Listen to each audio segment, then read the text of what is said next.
I live in rural Ireland, and most people who are in rural Ireland have lost complete faith in the possibility of broadband being delivered, and that's the reality.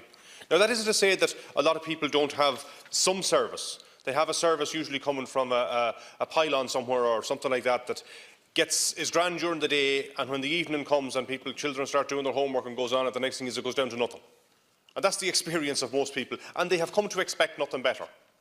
And that is an indictment, Minister, on the government's promises that go back right to 2012.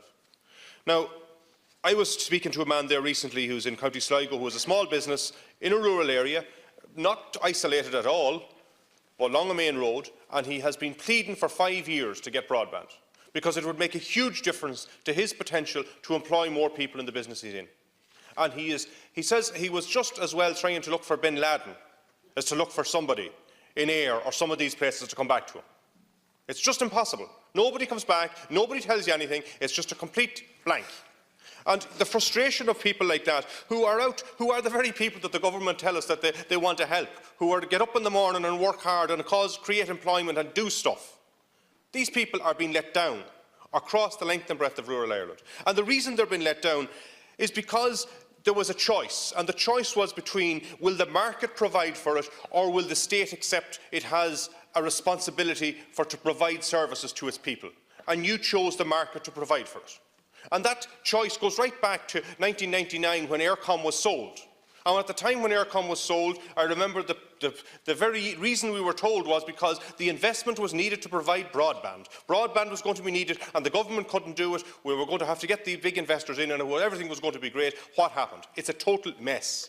And that's a lesson that I think needs to be learned. Nearly everything in every country in the world, when you look at it, when it comes to strategic, proper infrastructure, it takes the state that has the capacity to borrow the money at the right level, that has the confidence to bring in investors, to make things happen. It takes the state to provide it, to kickstart, to make it happen.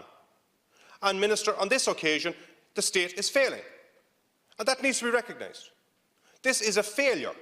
And until somebody steps up and says, look, we made an absolute mess of this, then people might start to believe that you want to do something about it. Because as long as you keep denying, and keep denying that there's a problem, well, nobody will believe that you have any interest in resolving that problem.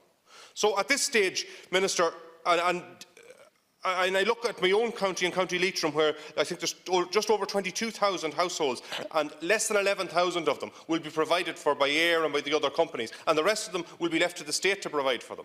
And I see some of the lines being put on top of the poles, on top of the Ayr poles now, and some of them are up there 3 years, and nobody has broadband. You know, there's huge questions to be asked about Ayr and how they're doing their business. But the problem, as my colleague said, is that they were allowed to cherry-pick. And they cherry-picked the spots that they were going to do it, and they ran the lines past everybody else and left it there. And we really need to get a grip of this, Minister.